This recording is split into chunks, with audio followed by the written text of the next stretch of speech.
All aboard the Nightmare Train.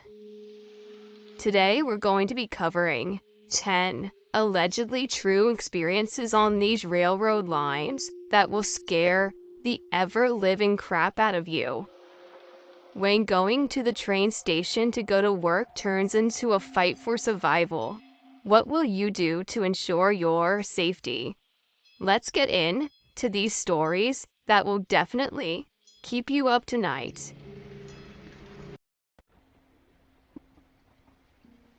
In 2013, when I was 23 years old, I lived in an apartment in a foreign country all by myself for the first time.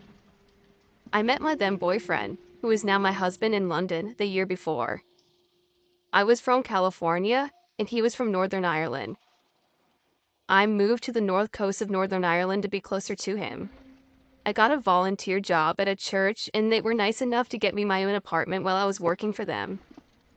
My boyfriend lived a good hour away by train, better than a 10-hour plane ride.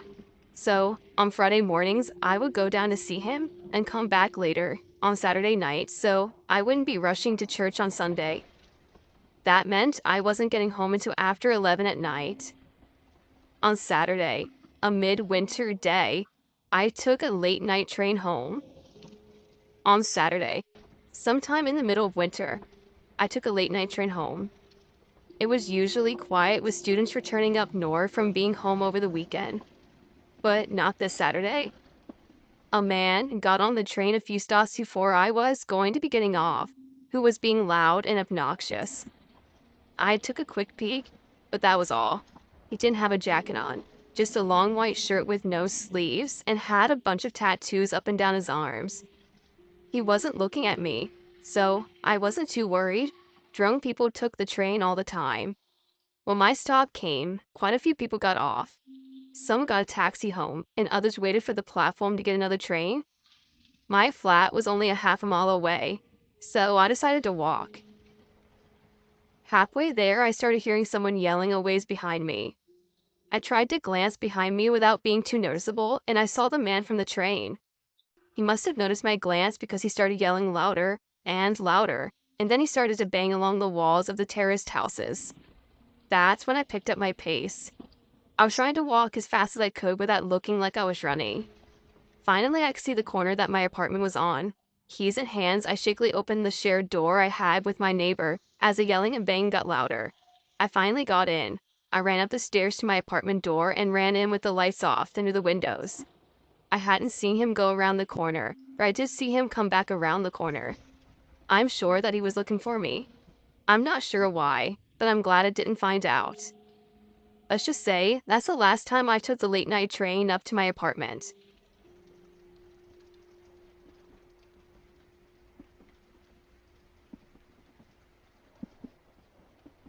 This happened when I was quite young. I was at a train station in London with my family, walking through a crowd of people to catch our train, when all of a sudden, this old man from behind me grabs my shoulder and starts screaming in my face that I had kicked him. I immediately start crying, so my mom and her husband turn around and start asking this man what his fucking problem is. He just continues shouting and swearing, saying that I kicked him. Bear in mind that I honestly didn't kick anyone and he was behind me, so it would be impossible. My mom's husband starts getting in his face and he runs off somewhere.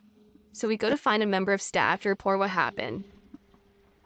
We finally find someone once we've explained our situation, and they get some other staff to go and find this man. They eventually found him and removed him from the station because of all his behavior. We also got moved up to first class, which is really nice of them. Apparently, this guy has been a menace here for a long time and has been harassing people and apparently even trying to abduct little kids, saying that their punishment is to take them back to his house.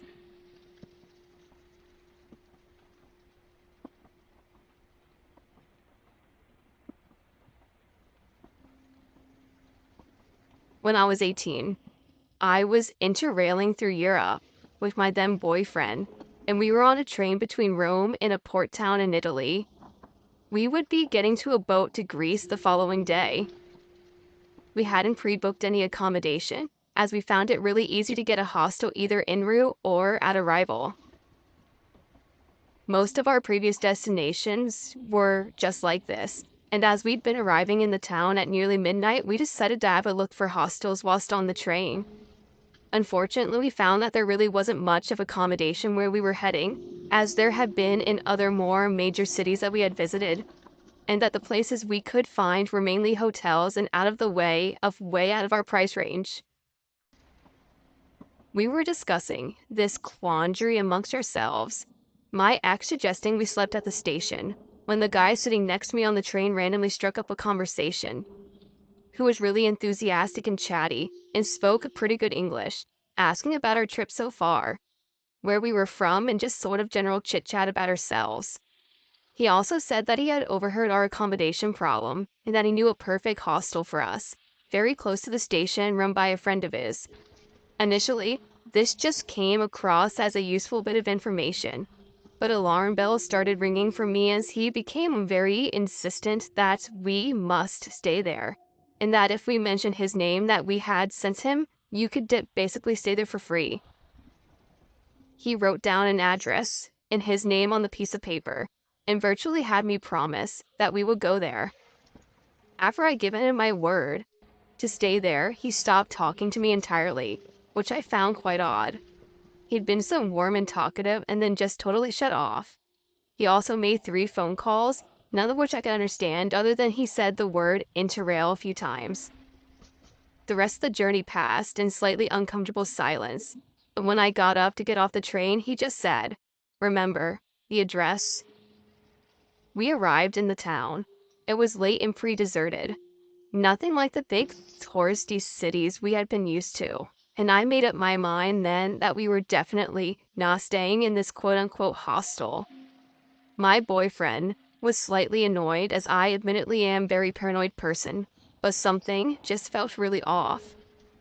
We ended up checking into an annoyingly expensive hotel, literally a stone's throw from the station, as I was so creeped out I didn't want to go wandering off through the empty streets at night. Whilst at the hotel, I decided to look up the address he gave us. And first things to say is that if you Googled it, there was no mention of it being a hostel or a guest house or anything. It just came up as a street address. And secondly, if you put it into Google Maps, it wasn't anywhere near the station. It just looked like a normal building in a residential area way out of the city center. I know that all this may have perfectly been innocently explained, but I think this guy may have ran a hostel from his home, and the train guy was just overly eager to promote business for this, but it could have been a lot more sinister, and a lot more dangerous.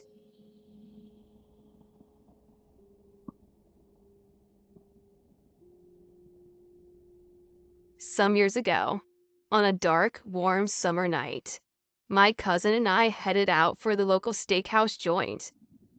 My mother and aunt would join later after doing some errands. We got on our bicycle and took a shortcut by passing an eerie-looking train tracks. Eventually, we made it and waited for our mothers. After doing their errands, our mother headed off to the steakhouse. Knowing they were running a bit late, they decided also to take the shortcut. This is where it gets creepy. As both of them approached the train tracks, the guardrails came down. While they waited for the trains to come, my mother saw someone across the tracks, a black-haired woman, in her mid-30s wearing an apron holding a kitchen knife, stood lifelessly across the tracks. Her face was unseeable, due to the hair blocking it, and blood was splattered all over her apron. Before she could take a closer look, a train passed. After the train passed, the woman vanished. It scarred her for life. My mother asked her sister on whether she saw it too, and unfortunately, she says she didn't. My cousin and I waited for 1 hour until my mother arrived. Hungry for dear life, we headed inside. It wasn't until we sat down that we realized the anguished faces of our mothers, scared for their lives. They told us what happened. It turned out the woman they saw seemed eerily similar to her sister's friend who committed suicide months before jumping into the train track immediately after cooking dinner. We took the long way home afterwards.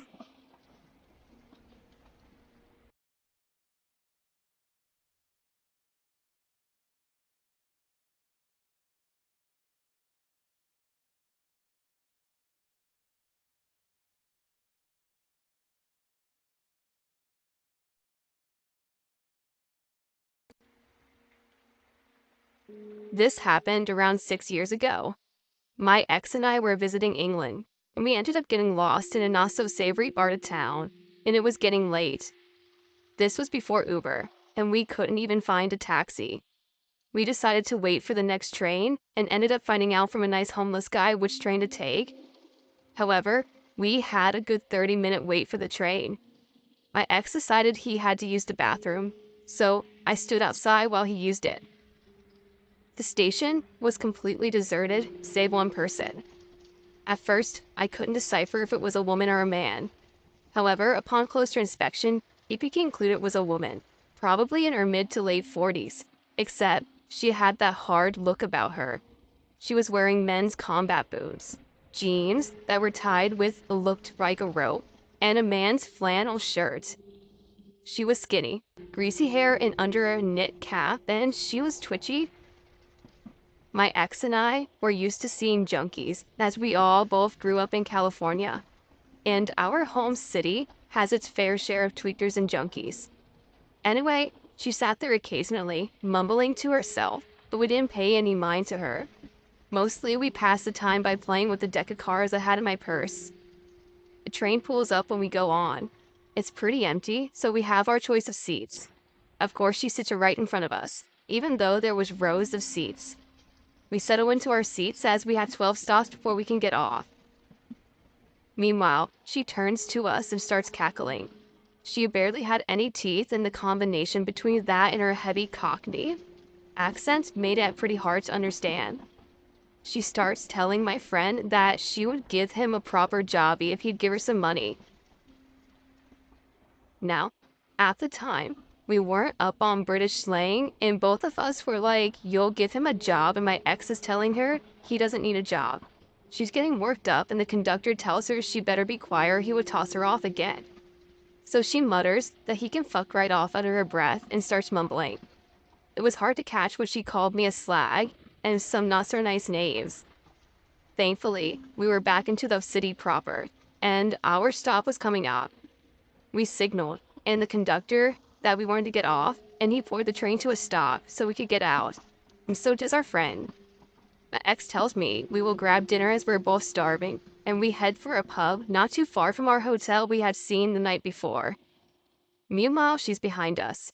She starts taunting us, and I get a little worried, as obviously she is off her rocker. We make a run for it and get lost in a crowd. We think that's the end of it and go and eat in the pub. We come out of the pub about an hour later and head up the block to our hotel. When we hear, that's them. We turn and our friend along with two other rough-looking characters are coming up the sidewalk. We book it for our hotel, which after a rich pub meal isn't easy. Luckily, once we get inside, the doorman shoos them away. Thankfully, we didn't see them again.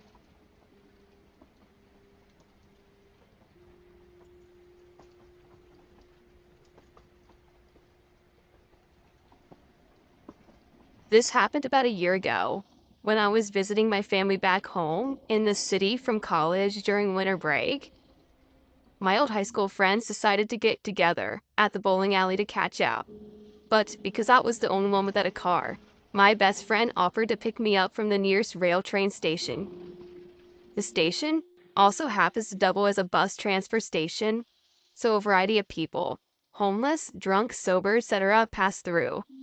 I had just gotten off the train, and it wasn't too dark out yet, maybe sixes, and I called my friend and told him to pick me up by the pickup and drop-off area, which was just between the transportation hub and the parking structure. He told me it was going to be about a 20-minute wait, so I stood waiting on the sidewalk. For some reason, there wasn't a lot of traffic coming into the pickup and drop-off area, but there were two cars in the area, most likely waiting to pick up a relative or a friend, just sitting in their cars on their phones. After a few minutes pass, I see two European men, late 20s maybe, stumbling around drunk towards the area. And I didn't really think anything of it, because I reasoned that they were most likely headed towards their car in the parking structure. But they kept getting closer to me. One of the guys started to catcall me and slurred some words. I'm baby and beautiful. Am something of the other. The other guy, though, he was more sober. He was sneering at me. Eventually, I realized they were not just catcalling me from afar, but walking to me. And after they got within 3 feet of me, I sped walked to a few paces to the side. At this point, the more drunk guy starts cussing at me, saying I'm a fucking bitch and laughing. But I just brushed it off as an encounter with some weird drunk guys. Then they stumble away. About 10 minutes pass and it has started to get dark, and one of the two cars that was waiting had driven away. So now there's only a car with an Asian guy waiting in the pickup and drop off area with me. Nobody else was around. Then I hear a car screech and rapidly pull up to the pickup and drop off area, and another car.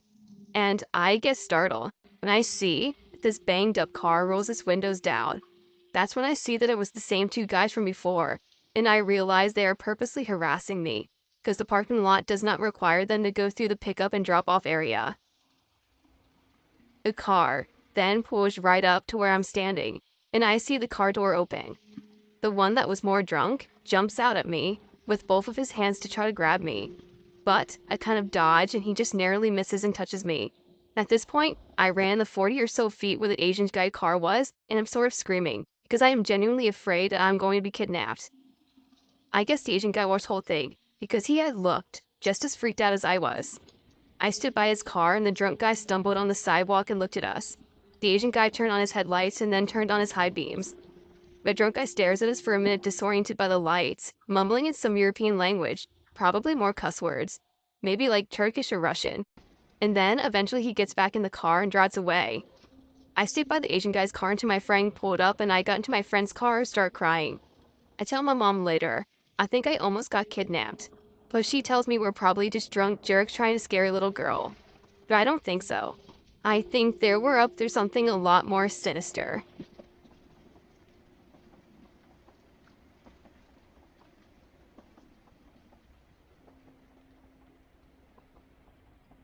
So, this didn't happen to me recently. In fact, it was quite some time ago. I was around 9 or 10 years old. I was with my best friend and our parents. We were on our way to the nearest shopping town. We lived in a small rural area with not many shops and would probably be finished looking around in 10 minutes. So we traveled by train to our nearest large city. It was easier and probably cheaper and definitely quicker.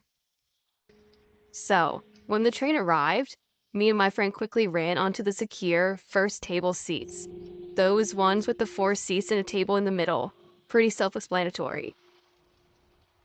The train was pretty empty. With us being kids, we wanted our own table seats and decided to take up the ones on the opposite side of the aisle and left our parents across from us. I noticed a guy, a couple of rows down in the normal seats. He was on his phone in a really strange position. It looked like he was taking photos of me. This was back in the day where selfies didn't really exist, so it's more than likely he was either taking a photo or was using his phone ridiculously weird. Anyway, I pulled the collar of my coat over my face and looked the other way. As I shrunk down into my seat, I didn't mention anything because, to be honest, I thought I was being outrageous. A couple of minutes later, a lady who I remember as being tall, slim and blonde with a wavy bob and glasses went over to my mom. She crouched down next to her and spoke very quietly and softly. I couldn't really hear her well enough to know what she was saying, but my mom's face told the whole story. My mom asked me to come and sit with her, and my friend's mom and the lady went to the conductor of the train. When we got to the next station, there were groups of police officers and security waiting on the platform. The train pulled up and the weird guy was taken away. We heard that he did in fact take photos of me, and they found hundreds of photos of other children on his phone and computer, etc. They didn't go into details, but I didn't ride and train for a very long time after that. The worst thing is, I'm sure I saw him walking past my house a week later.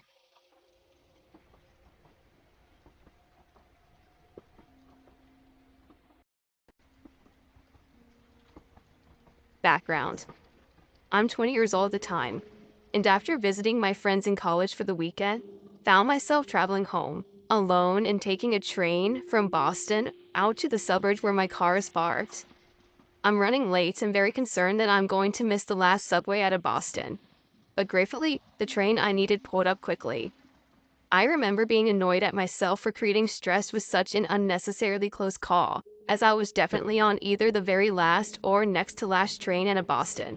And while I have friends I could stay with if I miss the last train, I have to work in the morning, and my phone is completely dead.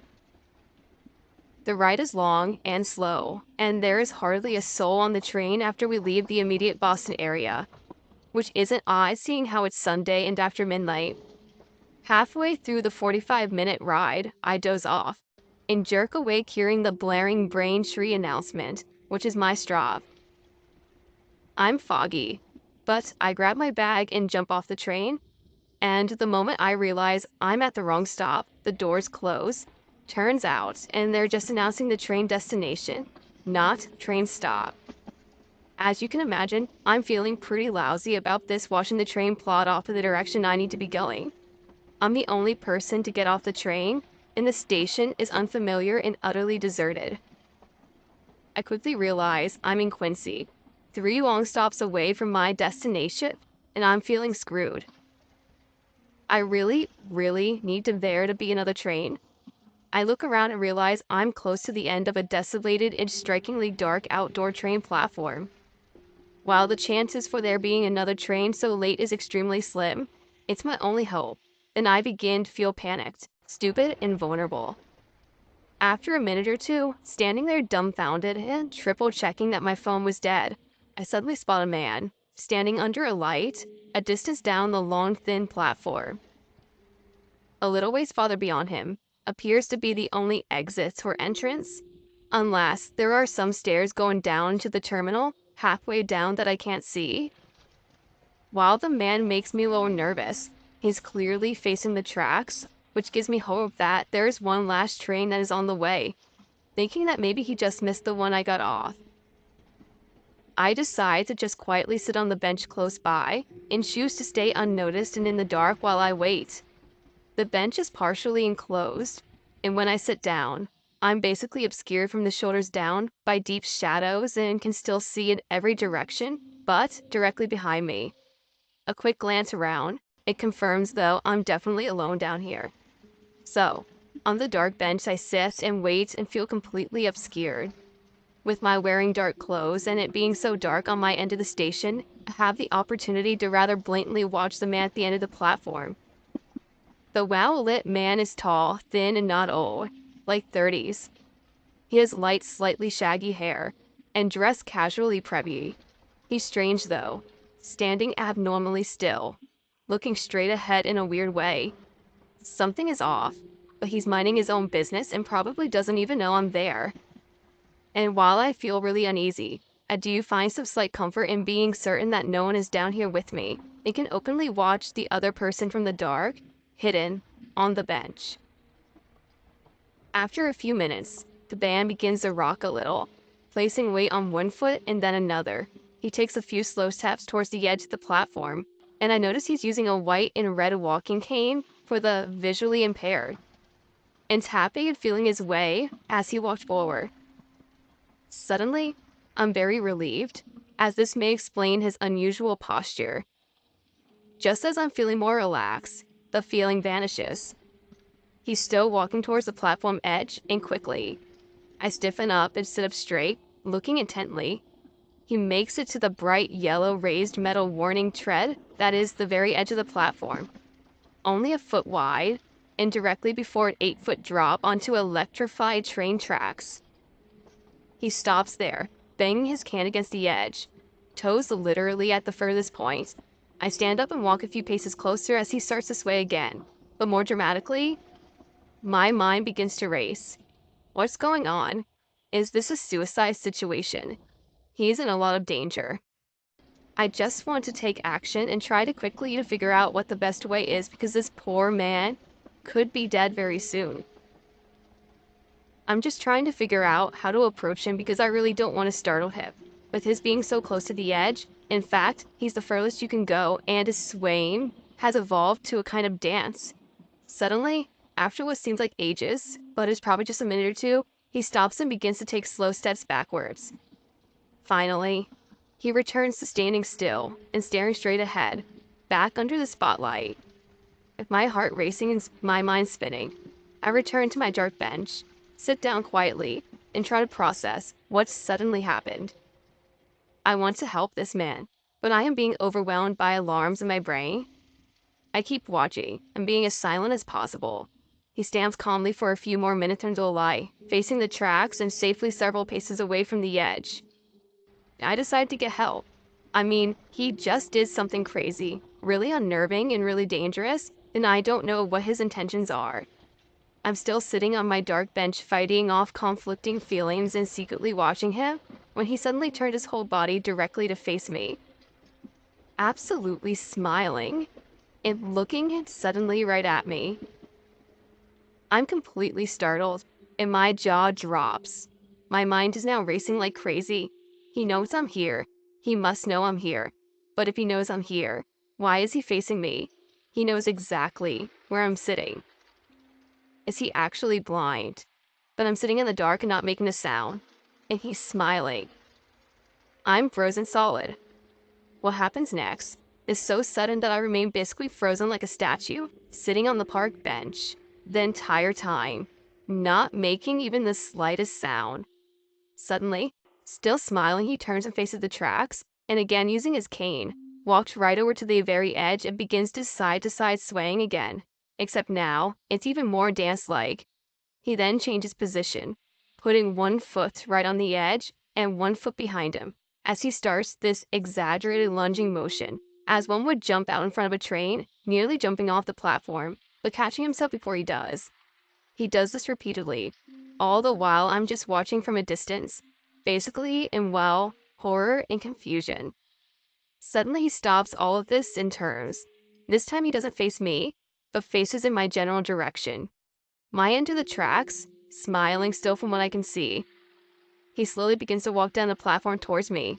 He is walking right on the edge, directly on the warning track. The whole time I can hear the clank and the clack of the cane going side to side. He is so close to the edge. The cane is going into the darkness. He gets closer and closer, and I can do absolutely nothing but stare. How could he be walking so close to the edge? Why is he coming down here? Closer and closer he gets. I can now see him better.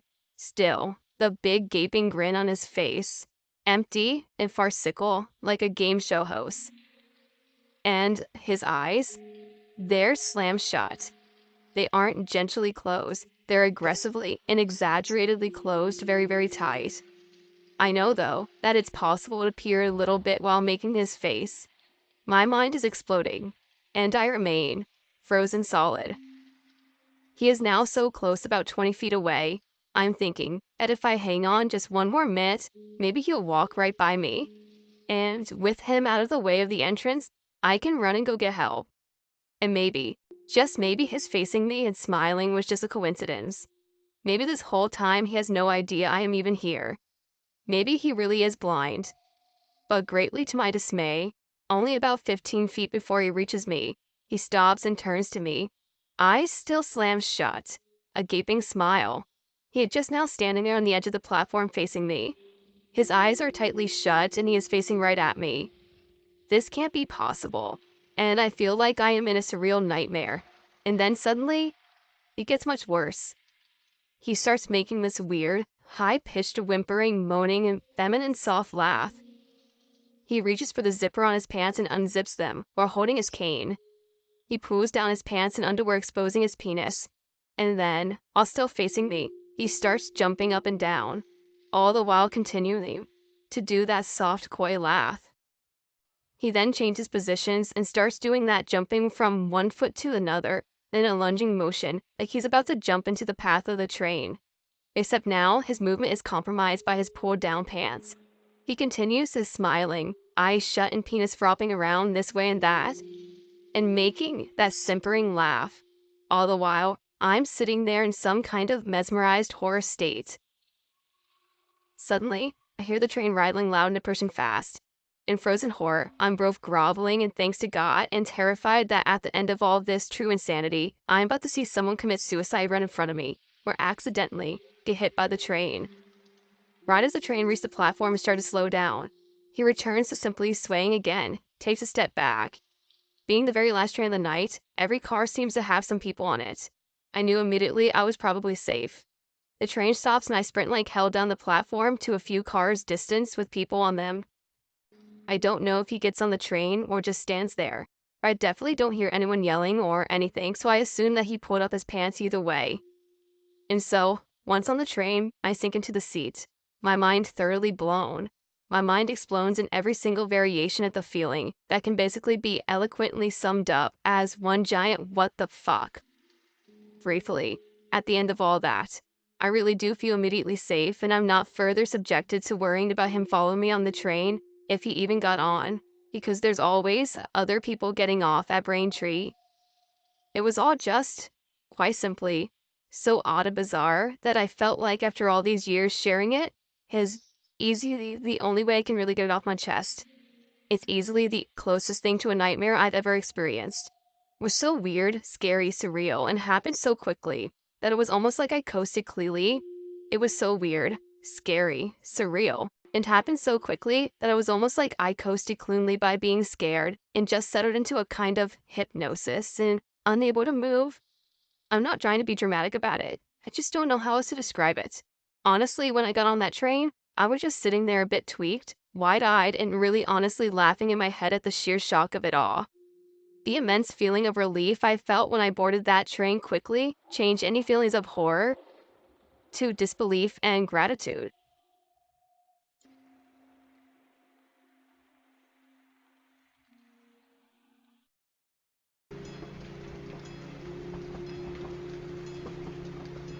So, this story happened back in 2016. I was 18 and was planning on visiting my girlfriend. We lived in different cities in the UK, so I decided to get a train and visit her for the weekend.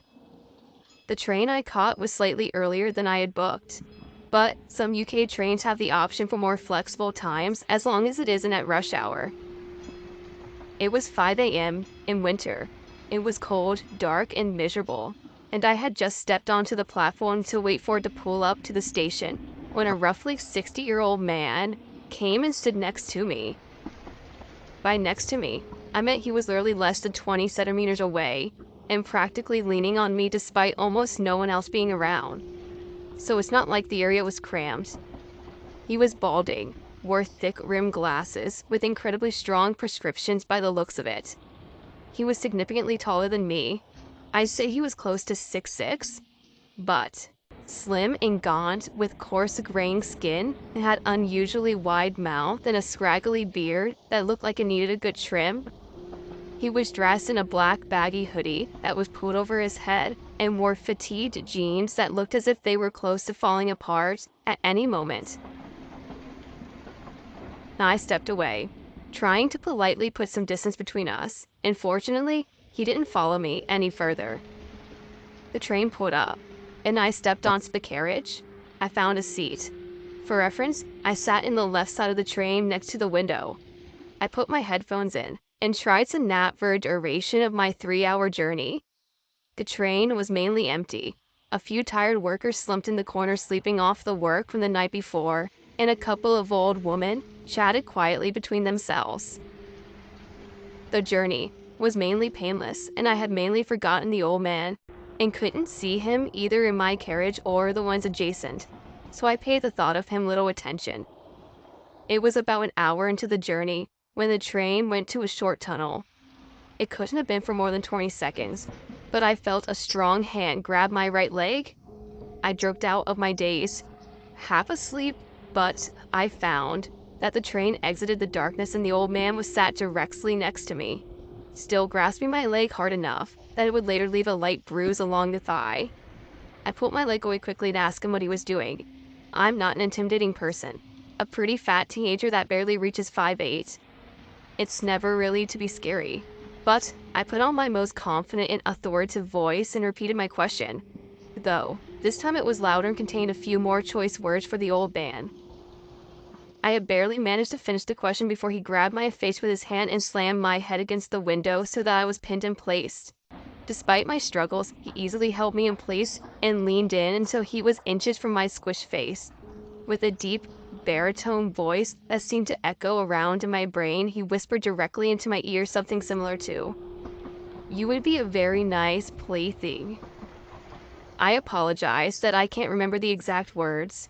The adrenaline that had me freaking out made it difficult to concentrate on the things that he was saying, but I vividly remember he knew my name. He then licked the exposed side of my face slowly until a bridge above the tracks blocked what little light was trickling into the carriage. As the light dimmed, I felt the hand release my face. I snapped to look where the man had been, but he had already disappeared from view. I rose shakily from my seat and rushed to the toilet to vomit from the fear. I stayed in there for over an hour before an inspector knocked on the door to check me out and to check out my ticket. I informed him what happened, and he had escorted me to the police officers at the next station, who swept the entire train for the man. It was treated as an assault, so the police viewed the CCTV footage from the train, but they were unable to identify the old guy. I nearly broke down into a panic when they said they couldn't find him, but that wasn't even the worst part. When the police later viewed the CCTV that covered the route I took to the train station, they stated that the same tall black hooded man could be seen following me for almost 2 miles, starting from just outside my house. To this day, I refuse to return to that city. I moved away about 2 months later and had made a promise to myself that I would never ride a train again.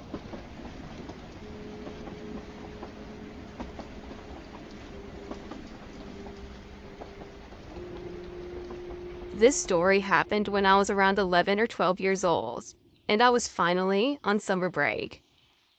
Me and my best friend, who I've met on the internet, made plans for me to stay at their place for the weekend. She lived in a city about 2.5 hours away from me, but I have met her before in real life, so everything was fine.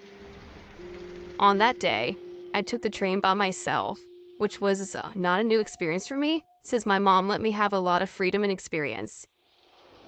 I texted my friend the time and place I'd arrive, but that city was huge, so I got the name of the station mixed up, which led her going to somewhere else instead of where I was. By the time, I obviously didn't know. So, when I arrived, I just took my suitcase and went to a quiet corner to wait for her, while watching all the busy people running from A to B. My friend texted me asking where I was, and after some more text, we figured out that it was my fault for telling her at the wrong station, but she was on the way to pick me up.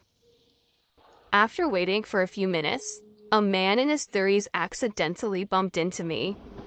Even though I was just standing still, he apologized 1,000 times. I assured it was fine and nothing happened, but he insisted on making it up to me and wanted to buy me a hot chocolate or something to eat. I refused, but I was also a pretty shy girl back then, and it wasn't taken seriously many times. He seemed pretty frustrated at this point and decided to just grab my hand and try to drag me with him. Only then, I realized that his intentions were not good, and I felt super scared. No one else around seemed to notice what was going on, but, like a miracle, my friend just arrived on time and came straight to me. I was calling her name, which made the guy realize I wasn't alone anymore. So, he took off as fast as he could without saying anything. So I hope that creep from the train station who tried to abduct me never tried to abduct anybody else.